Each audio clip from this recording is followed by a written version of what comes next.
السلام علیکم مینوال امید لرم چې تاسو به ټول روغ جوړ به وئ د سید بودی شاه د طرفه د نور احساس ته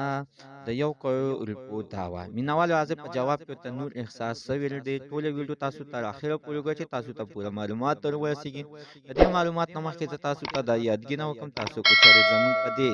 سوپر کلیک چینل کې نوی وي چینل هم نوی سبسکرایب کړئ مهرباني وکړئ تاسو زموږ د سوپر کلیک چینل د سره سبسکرایب کړئ خوا کې وسره د ټلې نشانه ووهئ چې ښه یو نوی معلوماتي ویډیو تاسو ته په اسانۍ باندې در ورسیږي عزتمنو سید بودی شاه چې پخپله په دوبۍ کې زندگی کوي او دوبۍ کې یو مسافر دی چې 14 کاله شوي دي مینوال چې دا پاکستان ته نه دی راغلی دغه شانتې عزتمنو په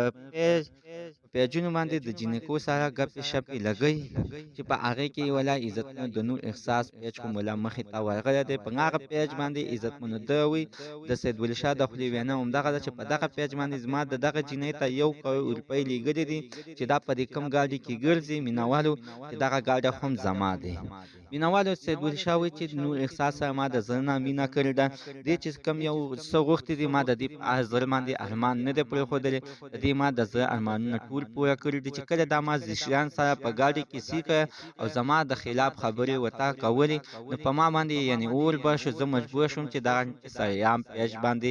راغلم او سریام مې وویل چې دا زما ښځه ده او زه دې سره واده کول غواړم دې باندې ما غټې خرچې کړي دي مینوال کله چې د دې نه چې نور احساس خبر شوې ده خفه شوې ده او بیا د خلکو نه غوښتنه کړې ده چې ګویا دا خبره دروغ ده په دې کې څه رښتیا نشته تر اوسه پورې ما د چا نه 1 روپۍ هم نه ده خوړلې په مینوالو داسې نه دي پکار چې دغه یوه پردی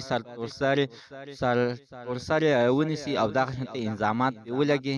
سید بودی شاه نه هم چا 1 کروڑ روپۍ خوړلې وي صحیح ده خو دغه شانتې مینوالو نور احساس ویل چې دا کار ما نه دی کړی ما ته دغه واتساپ کې دغه پیج د ما ته وښیي چې زه معلومات وکم خو ما هېڅکله داسې نه دي کړي مینوالو نور احساس ډېره زیاته سخته خفه ده او ویل دي چې دې سید بودی شاه په ما باندې انظامات لګولي دي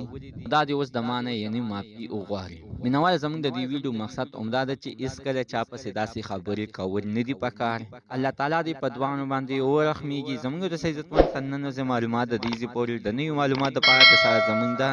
سوپر کلیک چینل د سره سبسکرایب کړئ خوا کې ورسره د ټلې نښانه ووهئ چې ښه یوه نوې معلوماتي ویډیو تاسو ته په اسانۍ باندې در ورسیږي